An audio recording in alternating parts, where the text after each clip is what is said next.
Hey, I'm Carlos, board game designer and founder of Lost Games. Welcome back to the Diary of a Designer.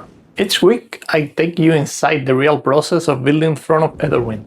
Today, I want to talk about something that doesn't come out enough in this kind of series: the physical product. We've been deep in conversation with our printer, working through the components, the budget, and the decisions that turn a design file into something you can hold in your hands. There's a lot more to it than most people realize. First thing we do when preparing a physical prototype is sit down and map out every single component the game needs.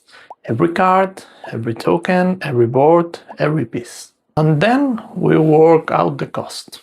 The goal is to land on a production budget that works. In this industry, that typically means a component cost of around 1/6 to 1/7 of the final retail price. That's the target we design towards. To do that well, I work closely with our agent at the printer. They know what's possible, what's cost effective, and where you can make smart substitutions without compromising the experience. That relationship is genuinely invaluable.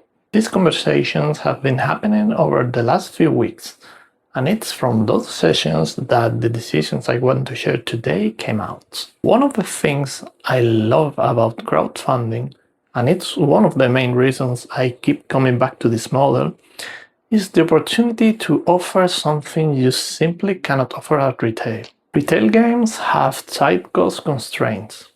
Everything has to fit inside a price point that works for a shop shelf.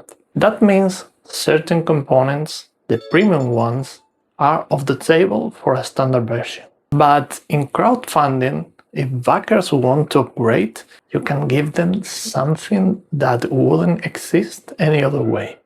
Higher quality, more tactile, more memorable. For Throne of Etherwyn, we identified 3 specific upgrades. I'm excited to share all 3 of them today. The first upgrade is the faction tokens. In the base version of the game, these are cardboard tokens that player place on the board to mark which faction card they've played each round. Our original plan for the deluxe version was to replace them with metal coins, custom minted, heavy in hand, the kind of component that makes a satisfying sound when you set it down. But then one of our playtesters, Jaime, suggested something I hadn't considered. What if instead of coins, we use custom 6-sized die? I love it immediately. A die is more versatile than a coin. It's more interesting to pick up, it's more tactile, and it solves the same problem in a much more elegant way. When a playtester gives you an idea that's genuinely better than the one you had, that's the process working exactly as it should. So for the deluxe edition, custom faction dice instead of cardboard tokens. The second upgrade is the resource pieces.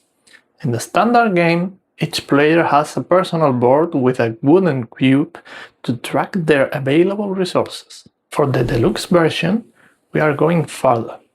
Instead of a generic wooden cube, we are creating custom sculpted pieces, each one shaped to represent the actual resource it tracks. The difference between pointing at a cube and picking up something that actually looks like what it represents, it sounds like a small thing.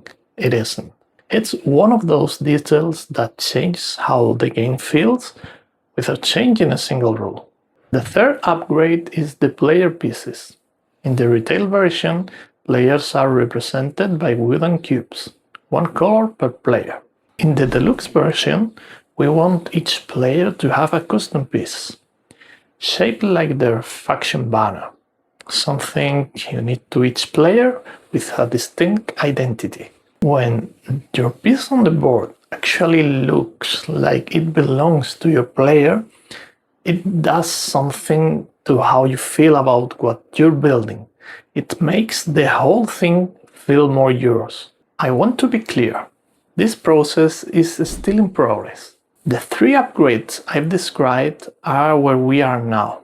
but things can still change. There may be adjustment and there may be other elements we add. What I can tell you is that we are taking this seriously. Every decision about the physical product goes through the same thinking we apply to the mechanics. What's make the experience better for the person sitting at the table. Keep you updated as this develops. As always, you will see it here first. If you have any questions about any of this, the production process, the component decisions, or anything else about how Throne of Etherwyn is being built, leave a comment below. I read all of them. Subscribe and hit the bell for new episodes every week. See you in the next one.